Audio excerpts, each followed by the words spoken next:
La historia de los grupos indígenas del Chaco tiene diferentes hitos a lo largo del tiempo y uno de esos hitos tiene que ver con las campañas militares que el Estado Nacional comenzó a hacer a fines del siglo XIX para el sometimiento de los grupos indígenas.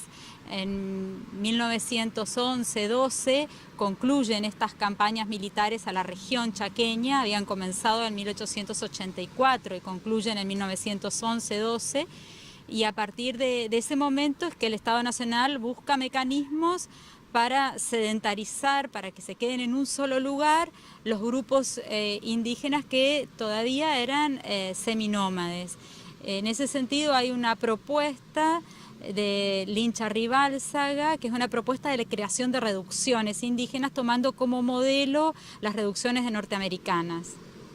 Entonces es en ese contexto en que se crea la reducción de Napalpí como un espacio donde el Estado Nacional ejercía el control sobre los grupos indígenas que nucleaba en un determinado territorio, y a la vez de ejercer el control sobre el territorio, sobre esos grupos indígenas, también hacía que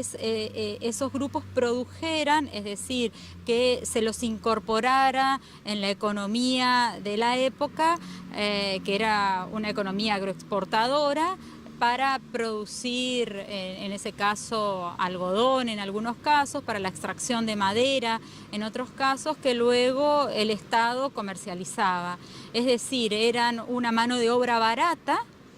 controlada en un espacio reducido, de ahí la reducción, y ese espacio a la vez era administrado por el Estado. En el caso de la reducción de Napalpí, se concentran allí grupos Toba, Ocom, Mocoví o Mocoit, y que ya circulaban, digamos, en ese espacio cercano al espacio donde se crea la reducción, y se llevan de resistencia un grupo minoritario de vilelas que cumplían como una especie de rol de control policíaco para la misma administración de la reducción. Antes de la reducción Napalpí, por lo general, estaba vigente la ley 1470,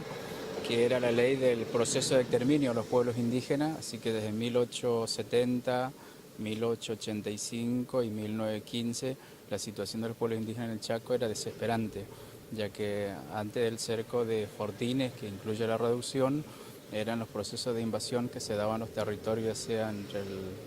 río Salado y el Bermejo, y cuando nace la reducción justamente era no exterminar la mano de obra, no exterminar a los pueblos indígenas porque podían servir de mano de obra barata.